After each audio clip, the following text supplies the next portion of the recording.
Our next presentation will be a conversation about the opportunities and challenges at the intersection of sex and technology, issues like data ownership, privacy and security, and digital, economic, and social mobility. We're very proud to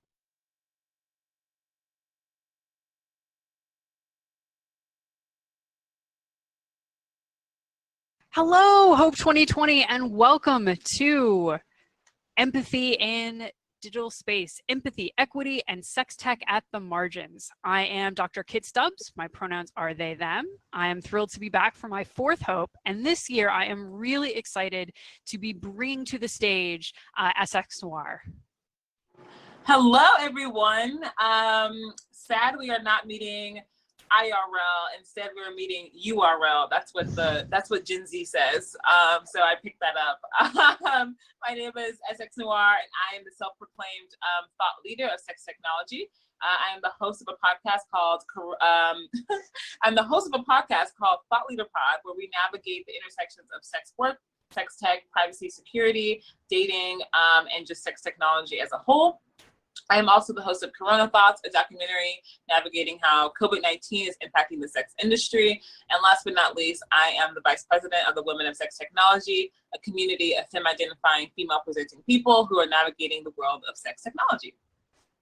So I was so excited. So let's see, I got to meet SX last fall at a hacking hustling symposium at Harvard, which was really trying to center sex workers in the conversation on sex tech and privacy.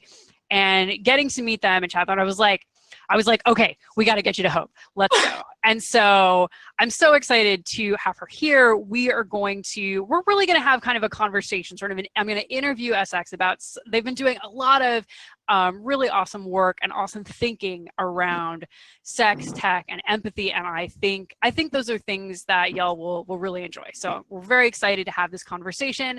We're going to start with SX and I are going to chat for a while. And then at the end, we'll open it up to your questions and we'll get you involved in the conversation as well. So yeah. Yay, here we go. It was amazing. Yeah, like so when we met at Harvard, it was my first time ever at Harvard. And I was like, ooh, I'm at Harvard. And it was amazing. Hacking Hustling curated this group of speakers and different just teach-ins. And we were sitting there in a lecture room at Harvard, and I'm going, this is wild. And it was a rainy day, and I think we were just all kind of indoors the entire time. And I drove in on the megabus that day, and it was just so amazing to be in camaraderie with people who were very interested in championing sex worker rights. So that was an awesome day. It was an awesome day. And so we started talking about what we could talk about and what of SX's work, what of your work we could bring here. And one of the first things that really intrigued me was you started talking about empathy and empathy in digital space. So when you think about empathy in digital space, what are you talking about? So it's important too. I love definitions. I think as we all are interpreters of our own text, we all have our own definitions, but the general definition of empathy is the ability to share and understand the feelings of one another. And I believe that as we navigate digital space even more, we are losing empathy. We are losing the ability to understand someone else's emotions and understand the importance of sharing that space with someone else, whether they be happiness or discomfort. And so what I'm seeing is that in digital space, we have a lot of disassociation and just kind of split reality thinking when it comes to navigating the emotions that you have in digital space regarding social, emotional impact. So yeah, that's kind of what I mean by empathy in digital space. Of how are we creating and designing for people to be able to relate to others, and not only relate, but care and reward that and reward the caring of other people and their feelings. Yeah, and I certainly feel like, particularly as a queer non-binary person, for me, when I think of empathy, it's like, yeah, when someone tells you who they are, you take it, you accept it, you go from there. Like, okay, your name, my name is Kit, my pronouns are they, them, my gender is non-binary. Great, that's a given, right? Somebody may use labels for themselves that you don't know, you haven't heard of. Well, that's there. That's what it is. Like, and Absolutely. And I think that that's something that I've learned. I've learned so much from the Sexpert community. And that is one of the things I've learned is when you enter a space, who you say you are and how you identify and how you present and how you say your lived reality is, that is actively accepted. I believe there's a lot of, when we talk about upholding the tools of white supremacy, questioning someone's identity and their reality is absolutely a tool of white supremacy. And again, or off the bat, we done dropped the big word, white supremacy. You'll hear it again throughout the speech. Spoiler alert. Spoiler alert, but it's a bit different from, for example, capitalism or etc. It's something that is very strategic and making people feel inferior or that they are not good enough. And so something I love to practice is radical empathy. And that absolutely involves radical thoughtfulness, the thought leader, THOT, thoughtfulness, that you accept them as who they say they are. Imagine how that must feel. Imagine how that must feel to just be accepted for the reality you want to live in. Now, you talked a little bit about dissociation in digital space. Can you tell me a little bit more sort of about what that means and if you're comfortable, like about some of your experience with that? Yeah, I mean, I'm a millennial. I'm 24 years old. So I have this weird straddling of the worlds of like, okay, so my parents didn't have technology. My grandparents sure as hell did not have technology. And I mean, digital technology as in social media, cell phones, etc. They didn't have that. So those dynamics of learning how to navigate that were not something we were taught at all. And so I got technology as far as social tech around when I was about 12, 13. And guess what's happening around 12, 13? Puberty. We're growing into ourselves. We're trying to understand who we are. And so when we talk about disassociation, for example, if I'm on MySpace and I put, a cute boy DMs me and we're having these interactions and then maybe let's say it goes negative, I'm more likely to disassociate from that experience, those emotions and that feelings, because it is not something that one, I can tangibly touch, and B, that is not sociably acceptable to be distressing and to be harmful and hurtful. So if I go on to try to share, I was really hurt by this person in digital space, there's several things happening. One, people are like, why are you so hurt? And then two, we'll just get over it.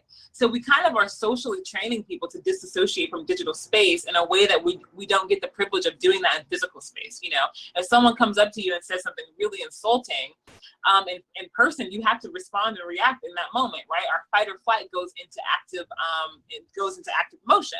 Versus digital space, you kind of have, okay, well, there's a lot more layers of understanding how this is impacting us and our emotions.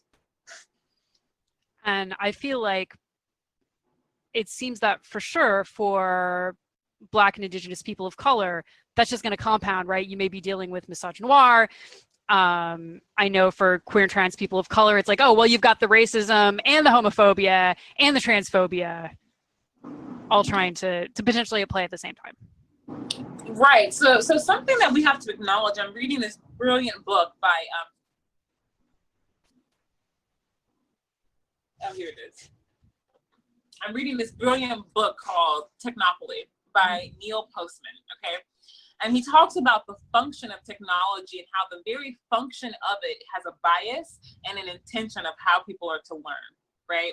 So he talks about how the photograph is not the enemy of the painter.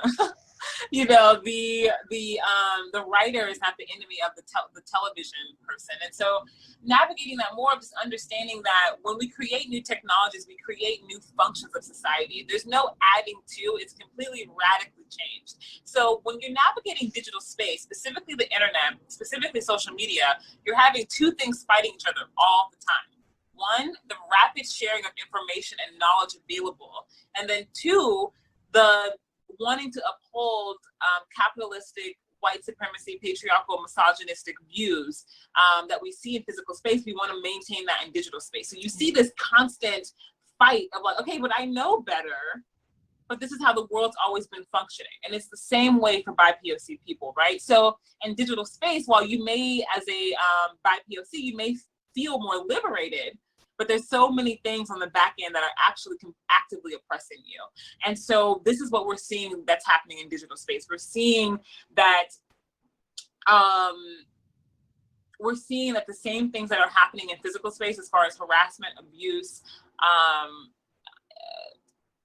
that's all I need to say really, is happening again in digital space. It's echoing in digital space, because the same people who are making digital space are the same people who have created the rules socially and otherwise in physical space. Well, that kind of brings me to the next thing, yeah, that I was hoping we were talking about is, okay, let's talk about designing for empathy in tech and in sex tech. Who's building this? How do we encourage or reward? How do we have that radical thoughtfulness as designers? So empathy is the understanding of sharing someone's emotions and experiences. And so something to understand is that empathy is not to convince or to manipulate someone of a different reality or understanding. It is simply to have the ability to share the feelings of another, right? So when you're asking how do we design for tech that encourages empathy, it starts by your lived experience, creating tech for your lived experience. So one of my favorite brands, FUBU, For Us, By Us, is a Black cultural way of saying nothing about us without us. You know, we are the people who should be creating our experience, should be creating our world. And so the essential thing that's needed to create empathy in digital space is the person whose lived experience is creating for that person. If that, I know that makes sense. I shouldn't say, does that make sense? But, you know, if I'm a Black woman and I'm creating a product for Black women, I should be creating, I'm a Black woman. It shouldn't be a white man creating things for Black women or, you know, Latina people, etc. And so that's kind of the biggest disconnect that I see around tech design, is that people, specifically cis white men, are saying, well, I can innovate for this industry. I can create a product for this person. In reality, you may not be the best person to create this product. You may not be the best person to create a design that's actually going to healthily impact this user of this technology. And this transcends beyond just digital space. This is also physical space as well. That you have to take this into consideration of planning and designing around empathy when you are creating technology. That makes sense. That makes sense. And so, I mean, if we look at, so I pulled up, so Wired did a report on the result of sort of internal company diversity studies from 2019. They were looking at sort of 5-year change, and they had data from Apple, Facebook, Google, and Microsoft. And so as of 2019, something like between like 77 to 80% of the employees at those companies are men. And maybe only 5 to 15% were Black, Latinx, or Indigenous. Like, that's it. Overwhelmingly dudes and overwhelmingly white people, regardless of gender. Right. So when you hear that, what do you think? You know, I think that people, what I hear is the world is not 80% white people, right? What? But full of 100% technology users. So what I'm hearing is the people creating technologies are not having similar lived experience as those who are using it. And that's a huge disconnect. So, you know, these people who are creating technology, and I'm not going to say people, I'm going to say who it is, cis white men who are creating technology, are not the main target for abuse, harassment, stalking, and just straight up, you know, violence in digital space. They're not the main targets of it. So it's impossible for them to understand and design for it. It's impossible. It's impossible. You all want to know how to, you know, counteract these things, hire sex workers, because that is their lived experience. They have navigated these safety issues. They have navigated abuse, harassment, stalking. And so this is the major problem, is that the digital space lacks empathy, because the people designing for it, they're designing in an echo chamber. They're not designing for the actual world. They're designing technology that they want to see, right? Which is the point of design of technology, but not in the image of white men. That's what technology cannot be. Absolutely, absolutely. And so if we're talking about sort of sex tech specifically, what are some of the other issues that we have to think about sort of with sex tech specifically as we're thinking about sort of these design issues? So sex technology is a vast industry. It's huge. It's the next $1 trillion market. That's what we champion at the Women of Sex Technology. And so when you talk about what are the main issues around designing technology, specifically sex technology, is there's a lack of women, femme-identifying, female-presenting people in the room. Therefore, their experiences are not represented. So it is very difficult to create and design for those people in a good way because they're not represented when they're not there. And so I think, when we talk about sex technology, there's a knee-jerk reaction. Cindy Gallup talks about this knee-jerk reaction to sex. I'm a consumer of it, but I can't invest in it, right? This kind of shame and stigma that's deeply attached to anything around sexuality.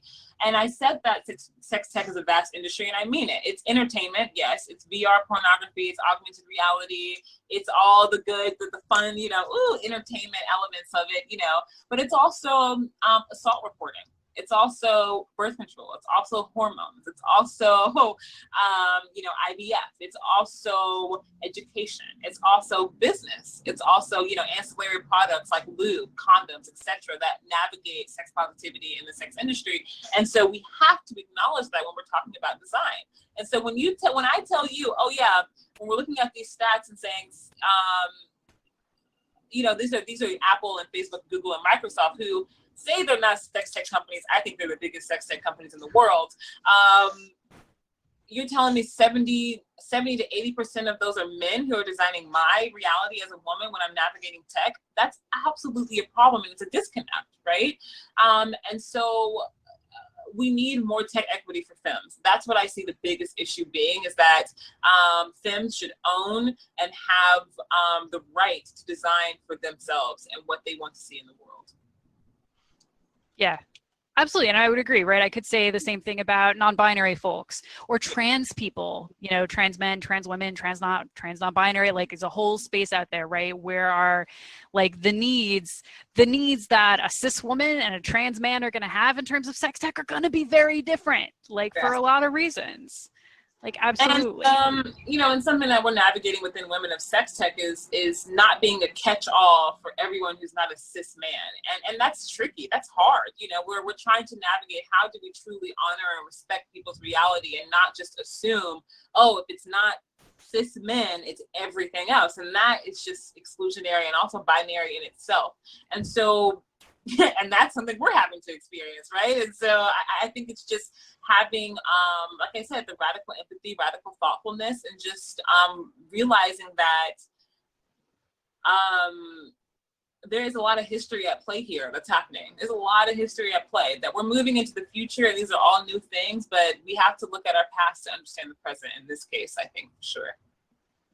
Yeah, absolutely. Yeah. Yay. So if we're thinking about these digital spaces, we're thinking about who's got equity and who doesn't, who has capital and who doesn't. One of the things you also started telling me about, which is something I had never thought about before, was the idea of upward mobility through digital space. Can you tell us a little bit about that? That's one of my favorite topics, is upward mobility in digital space. When I became a sex worker activist and I started intersecting into the sex tech world, it was a very kind of civilian way for me to explain the dynamics that happen within the sex trade. Because upward mobility is a concept of upward mobility. It's an idea that you are moving up in the world in whichever way that is. And so I like to break it down into 3 different categories: financially, emotionally, and socially. So everyone understands financial upward mobility. That's you got more money. You're making more money. You got more money. And in America, that's our MO. Okay, that is our motive, is to have more money, more money, right? Financial upward mobility. But there's some other things that we have upward mobility for as well, especially when we introduce digital space. And this is social and this is emotional. So social upward mobility is when, like, the influencer, right? This person has a lot of social mobility, right? They have a lot of ways to move up in this social regards. And this is a companionship, connection, just kind of that way of you have those resources to move upward socially. And then we also have emotionally. And this is when we started talking about empathy, right? The ability to understand someone else's feelings. Or can you grow emotionally in digital space and also physical space? Is that allowed for you? Or are you stinted in your growth to grow emotionally, right? And so I like to talk about that because oftentimes it's always a bit of a balance between all of them, right? Because you may have, if you are an activist, for example, you may have a lot of social upward mobility, but you may not have a lot of financial upward mobility. If you're a Wall Street trader, you may have a shit ton of social if you're a Wall Street trader, you may have a shit ton of financial upward mobility, but not much emotional upward mobility, right? And so these are all things that we trade, that we sell, that we buy. These are all things that we buy into, sell, and trade into, right? So when you talk about difficult concepts like shadow banning, algorithms, all these digital components that absolutely impact how you live your life, we have to talk about social, financial, emotional upward mobility because it impacts them differently. So if you are someone who is, let's say, a queer woman on Instagram and you have been shadow banned, now you are being oppressed emotional, financial, gosh, why can I not speak? Let me just restart that whole thing. Okay. So if you're a queer woman navigating digital space or social media, you may be shadow banned. When shadow banned is the concept of not really understanding why, and that's a key part of it. Your information is suppressed, your content is hidden from the masses, right? So if a porn star says #love, you won't, and an influencer says #love, you'll see the influencer, you won't see the porn star because they have shadow banned it. And that is a way of censoring information that's been from the beginning of the internet. That's not new, okay? But the concept of shadow banning often comes to a morality judgment from those who are creating the technology, and guess who that is? White men, and that is another way to uphold white supremacist views. Whew. Now, so let's say you're a queer woman who is being shadow banned on Instagram, right? Now, all of a sudden, your financial upward mobility is being hindered because your social mobility is being hindered. So you are not able to socially connect the way you normally would because you're being shadow banned on a social media platform. So that hinders if you can sell t-shirts or your webinars or whatever thing you need to have financial upward mobility. And indirectly, it absolutely impacts your emotional upward mobility because now you are unable to make these emotional connections with not only your peers and your community, but also your creative work or anything else that's happening in that digital space. And so we have to absolutely acknowledge the massive impact that big technology is having on our social lives, on our emotional lives, on our financial lives, on all of that, and how the mobility is actively oppressed to people who are deemed less morally acceptable. Yeah. No, that makes sense. So then as we talk about sort of the issues around big tech for a lot of these social media platforms, I'm like, I love y'all hope folks, but I know some of you are out there thinking, well, why don't they just move to a different network? Like, we just got to get off all these big networks. I feel like it's not that easy. Oof!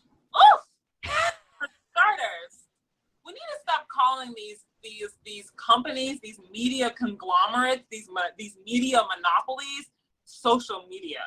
Let's just be honest. Facebook, Snapchat, Instagram, they've all one and the same, but they have transcended what we as normal civilians understand as social media. Period.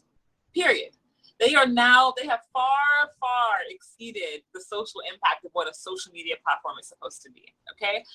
So for example, we have to understand. I'm gonna say something real. I hope y'all listening. I hope people are listening.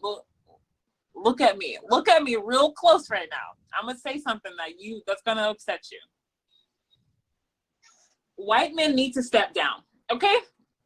People are asking all the time,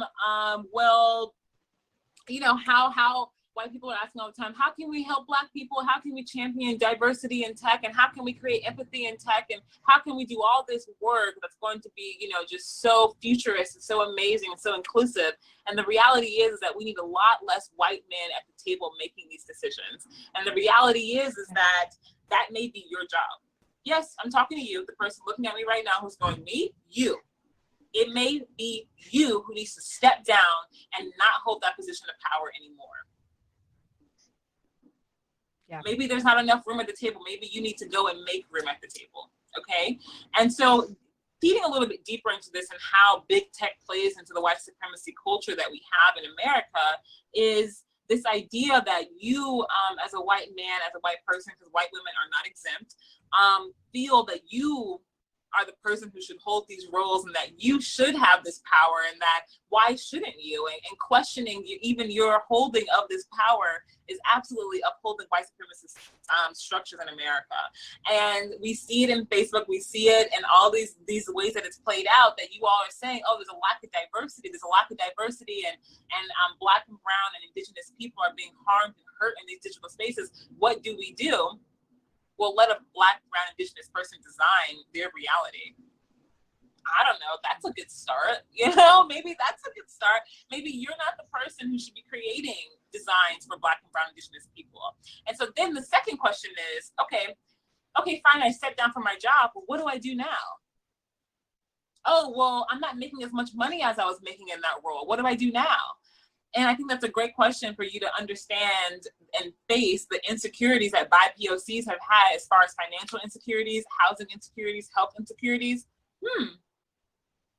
Wonder what that feels like. Wonder what that feels like when you're not holding a position of power, socially, financially, emotionally, etc. And so it's a very controversial statement that I try not to say often because that's a bit ridiculous because I am who I am, but I think people just have a very knee-jerk reaction to that. And so when we get to the Q&A, I'm sure there'll be someone who asks about what do I really mean by that? And I will say, I really mean you need to step down. I really mean that you need to find an exit plan for this position of power that you hold in the technology space that maybe perhaps you should not have held.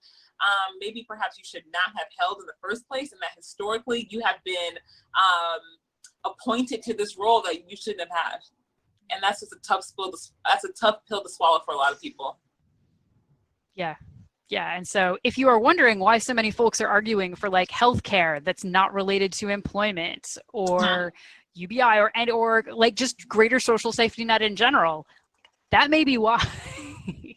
Right? Yeah, and we can talk about that in regards to COVID-19 and all these different movements that are happening, specifically the Black Lives Matter movement. I think the beauty of this movement and the beauty of COVID-19, if there's any beauty at all in police brutality and people dying from coronavirus, is that America is waking up to the mass injustices that are happening to everyday people, and that you, Mr. Tech exec, you, Mr. Higher up in tech, you're not exempt from it. You're not exempt from it. And so now we're starting to understand these structures that are happening that make these things possible, that make these realities possible. And as we spend more and more time in digital space, these people are only getting more powerful. They're only getting more powerful as judge and jury of who is morally acceptable and who is not. And so that's something that we absolutely have to fight and we have to face. FOSTA SESTA passed in 2018 to stop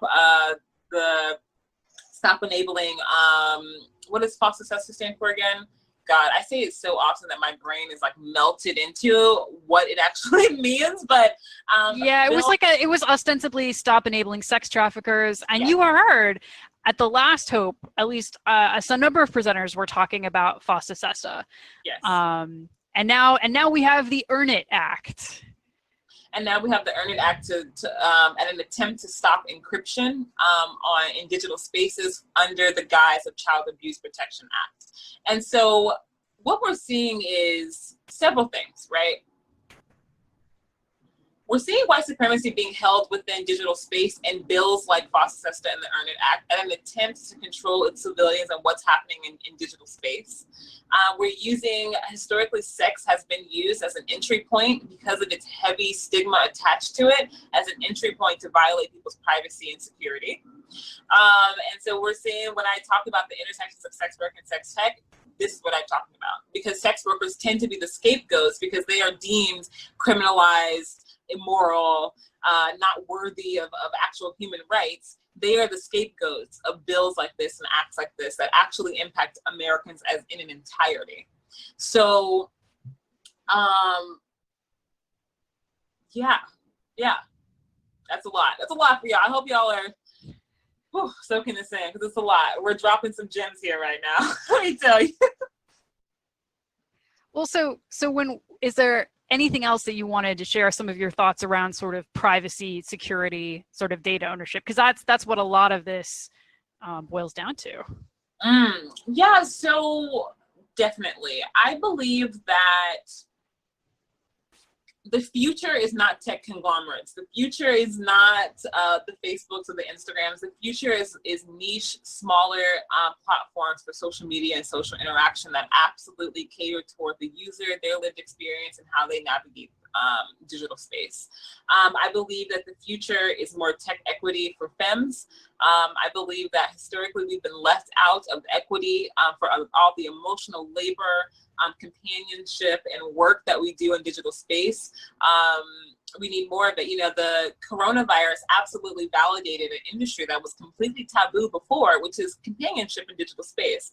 We see amazing trends happening in Japan and in different spaces of the world, but in America, we absolutely validated, okay, so me connecting to my girlfriend or my family member or whoever over digital space is real. Am I willing to pay for it though?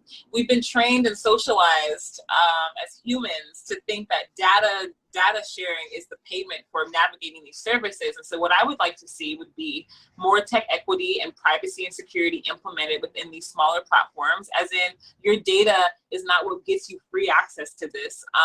And in return, your data being used to pass bills like False Assessment and Earn It Act. Some big connections being made here, right? And I definitely see, like I said, more tech equity for women and more money for women. And more money for women means more freedom for women. And that's my feminist goal, is more money for women so we can make our own choices. And yeah, so I think that's kind of it, you know. That's how I feel about how everything is intersecting right now in the world. Yeah, absolutely.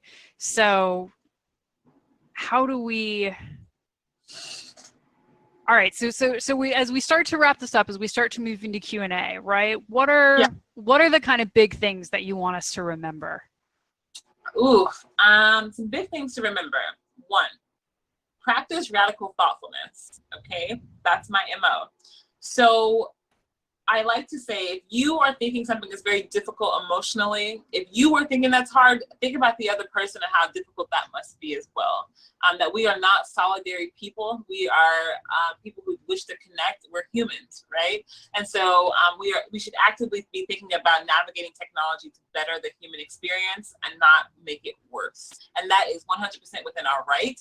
We are in the driver's seats of this car. We are not, things don't happen to us, we do things. And so understand that you have that power of how you navigate these spaces. 2, sex workers matter. Sex work is work. And please do not invalidate people's experiences of their lives. Take them as who they are and what they say. And yeah, fuck Earn It, you know, fuck Earn It, fuck False Assessment. And we have to be more aware and listen to sex workers when they told us about this years ago, what's happening. And so those are my final things. And also, you know, consider joining Women of Sex Technology if you are a femme identifying person, femme presenting person, because we are about to change the world, and we're opening up membership in August. Ooh, awesome. So one more reminder, if folks want to catch you and your work, where can we find you? I am at SX Noir everywhere, and my Cash App is SXBrat, that is SXBRAT, and my Venmo is SXBrat at SXBRAT. Everywhere else, SX Noir, pronouns she and her, and I would love to hear from you all about anything. Awesome. Yeah. Let's see, my quick shout out, I'm the founder and executive director of the Effing Foundation for Sex Positivity. We absolutely agree. Sex work is real work. We support the rights of sex workers, particularly queer and trans sex workers. Those are things we strive to uphold. So if you want to find out more about us or make a donation, you can see us at effing.org, effing.org. All right, so we are now going to move over to our live component and get ready for some questions. Thank you again, SX, for coming out to Hope. So excited to have We'll you talk out to here. you all soon. Yes. Yeah, sounds good. This is Empathy, Equity, and Sex and Tech at the Margins with SX Noir and Dr. Kit Stubbs. We'd like to invite those of you attending Hope to ask SX and Kit your questions. Please post them to the live stream Q&A channel in our Matrix chat, and they will be relayed here. We've already had a lot of great discussion in the Matrix channel, and we've got a question from the audience already, which is a member of the audience asks, at DEF CON 201, we've been speaking out against SESTA, FOSTA, EARN-IT, and we feel that the community is hard to hear about it. Outside of Hope hosting talks like yours, which thanks you, what can hackers do to combat it, and how do we talk about it to other hackers?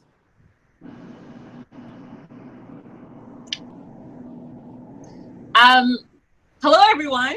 How's it going? We can't really see you, so it's kind of awkward, but we've just been chatting behind the scenes, having a good old time about Twitter and algorithms and emails that went missing. You all know what we're talking about.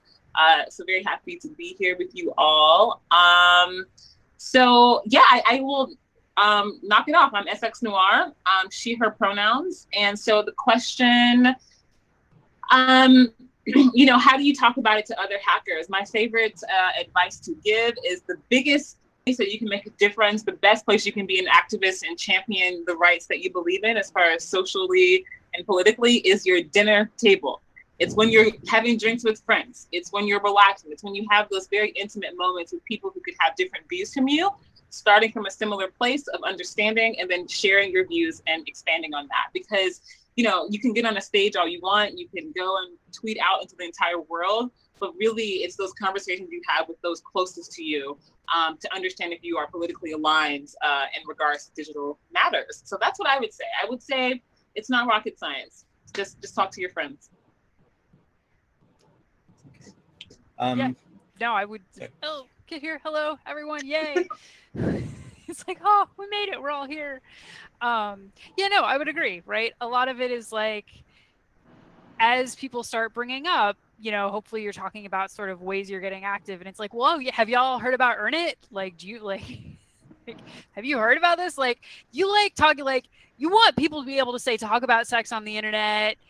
Really, even just talking about sex on the internet, let alone any other kinds of sex work, like SESTA FOSTA has already had a huge chilling impact in terms of speech about sex and sexuality, right? And so, yeah, it's just like letting people know. And, you know, it's the usual kind of, if you can, like calling your representatives or texting or emailing to let them know that you are on to them. Like you understand that there are huge negative consequences.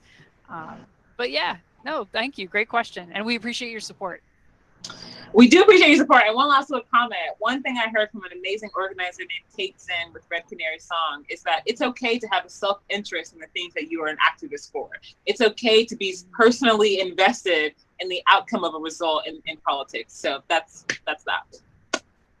Nice. Another member of the audience asks, was dissociation mentioned as a lack of association, or was it actively not wanting to associate? I'll go ahead and respond to that. I think both. They're in digital space. What I was referring to in disassociation was this idea of disconnection. So it is the active meaning of not wanting to connect and the active meaning of not being able to connect. So when we speak about emotional upward mobility, disassociation is a huge hindrance to that. And a harm reduction tactic is to practice empathy, to be able to understand how you can connect with someone and how you can understand what message they are attempting to share with you. Someone asks, if you don't have the skills to talk to someone from their side, is it better to not have the conversation with someone who believes in unfounded conspiracy? Can you do harm trying? I can answer this, but I'm gonna leave it up. Kit, do you have anything? You go right ahead. You go right ahead. I'm still thinking on it. So there's some words like conspiracy. So first of all, I mean, navigating a conspiracy is just that, it's a conspiracy. So it's not something that is necessary. It's very much an emotionally charged conversation. So that is a different navigation. But as far as speaking to someone who could have opposing views, just to let you know, I'm from Missouri. I'm from Kansas City, Missouri. That is Trump land, and I am a sex worker activist. So please believe I approach conversations consistently with people who have counter views. I would say this is a moment. Clearly, you're asking this question. From a place that maybe you've had a conversation that didn't really go so well, and that maybe left you a little bit more upset in the end than it did as productive. And I would say this is a great time for self-learning on how to de-escalate and how to have really communicative conversations.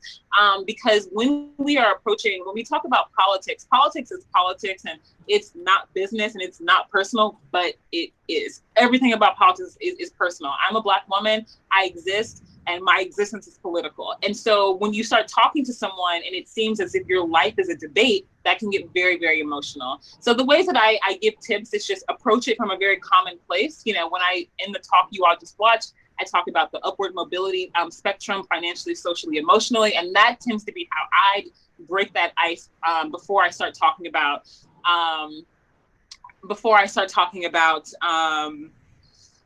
sex worker rights, sex workers matter. I go, oh, well, do you think that people should be allowed to talk to other people in digital space? You know, I just kind of approach it from a common place, and you'd be very surprised how far that goes. And don't be afraid, and don't be afraid to have that conversation. And guess what? The revolution is uncomfortable. It's not comfortable. If it was comfortable, it would have already happened. So it's okay to take that moment and go, ooh, I'm feeling a little bit right now. And give yourself that grace and space to continue that conversation. Because just like I said, activism starts at the dinner table. This is part of that process, being a little bit uncomfortable to get to a place of common understanding. That's fabulous. The only tiny thing I would add is like, this I get from Captain Awkward. I'm a huge fan. I'm always talking up Captain Awkward. Her blog is wonderful. Such good advice for geeks and nerds.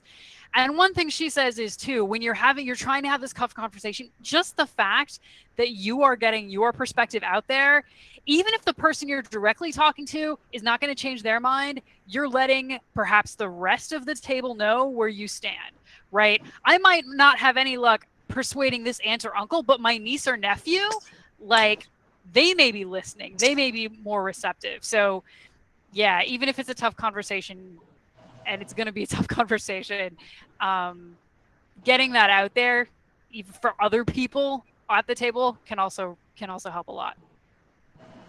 Right. So member of the audience asks, the banking world is the most backwards red tape Puritan out there. Is there any way hackers can improve this sector? Would legit cryptocurrency help, or do we need to find another avenue? Yeah, so I fuck cryptocurrency, for starters. Everyone's always, oh my God, sex workers need cryptocurrency. No, we don't. We just need actual respect and dignity when it comes to financial technology that every other civilian has when they are navigating the work that they navigate. So I think that your question comes from a place of good intention, and just keep that energy up, because I think there is no good answer right now. And you're absolutely right. The banking system is fucked. You know, I was talking to, excuse my language, but it's late and we're adults and we're hacking the conversation. So my girlfriend Giselle Marie, you know, I was just on the phone with her right before this. We had an organizing call about a march we're doing this weekend, and she's raised over $40,000 for Black Sex Worker Relief Fund, and GoFundMe is asking, so she's raising it to help basically rebuild the building that she was gifted, and it costs a lot of money to do that. And so GoFundMe is asking for the legal documentation of her ownership of this building, for her to release the funds. Like, it's her money. It's her money that she has fundraised. And because she is a sex worker, and because sex is attached to this financial technology element of GoFundMe, right? They are not questioned. So I think it's a great question, but it's kind of a learned helplessness. We don't have the answer. Yeah.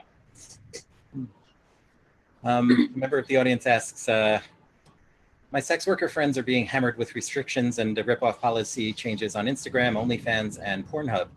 Can you comment on those? And would, for example, open source copyleft sexy stripper music help with the music copyright hounds? Kit, I'll go ahead and take this one too. So, yep.